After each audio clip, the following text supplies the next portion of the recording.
Hi, my name's Paul Wolfren, student number S4565948. Nice to see you, Ryan. Seeing that you don't get to see me very often, now you can put a face to the voice.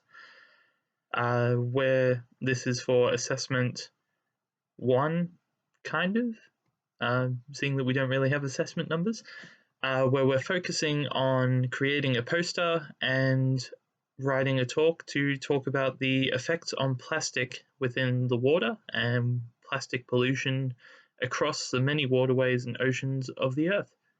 So let's get started.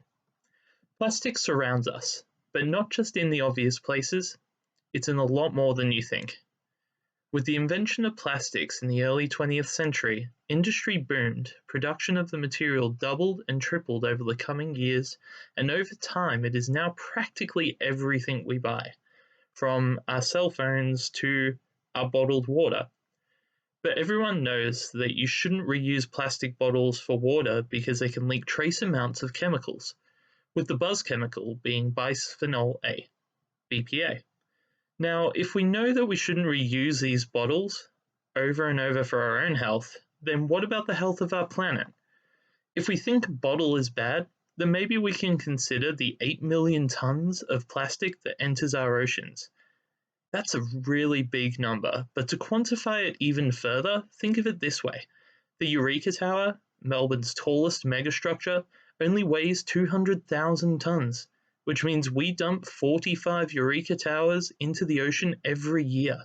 That's on top of the estimated 150 million tons believed to already be circulating in the ocean's currents, creating the big Pacific garbage patch for one. But where is all this plastic coming from? That's a big question, and one of the biggest manufacturers of plastic is China and its neighbours, which makes 86% of the total plastics in the world. And our discussion begins right at its doorstep, in and around the waters known as the Coral Triangle. This tropical marine sanctuary resides between Indonesia, Malaysia, Papua New Guinea, the Philippines, Solomon Islands, and Timor. Being a marine sanctuary, it is supposed to be protected. But unfortunately, the coasts of these regions are some of the most plastic polluted in the world. A quick Google search will tell you of the many creatures that are endangered within these waters, and one of the best statistical sites for this, NOAA, the National Oceanic and Atmospheric Administration, shows a whopping 54% of these significant marine species that are endangered have been observed either being tangled in or killed by plastic pollution in the area. Not only marine species, but 92.5% of seabirds autopsied had ingested plastic, which made up an average total of 5% of their body weight. Many universities in the area have done this study. Okay, I've hit you with a lot of stats and numbers, and one of the largest problems our generation has to face, which can seem like a task with no possible solution, at least not an easy one.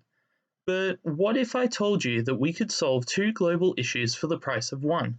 And we could start collecting data and transforming the face of our oceans and waterways in one quick scoop. Now, one of the biggest problems so far is plastic production is big money.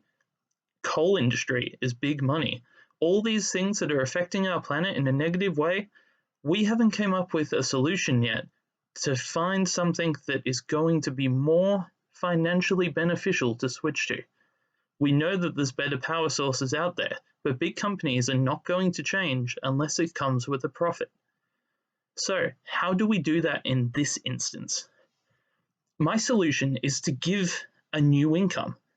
Not necessarily to get rid of the plastic industry at the moment, because a renewable energy source that works better than fuel needs to come along first, but instead focusing on the roughly 153 million people under the poverty line in coastal regions across the world.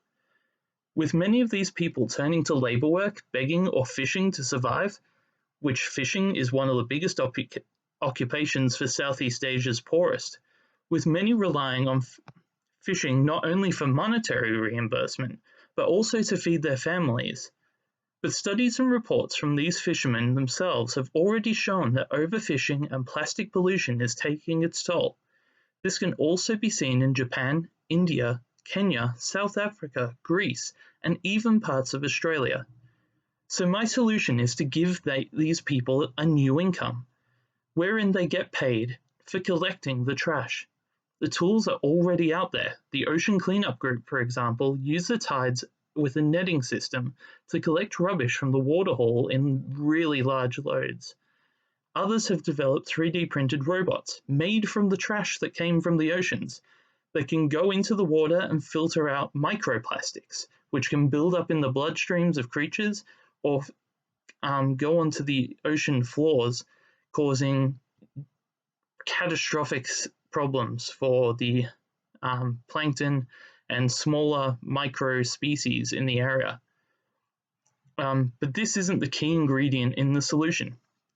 On top of this, we need governments or private investors to set up facilities that collect and sort plastic brought in, as well as pay for the resource. In my research,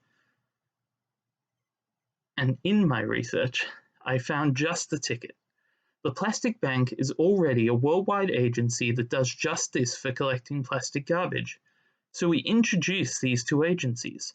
We get them to work together, and in doing so, we help to raise the community out of poverty, assist in the empowering of them in creating a better and new sustainable industry, and we get to support the repopulation of marine species and the cleanup of some of the most populous and diverse habitats on the earth.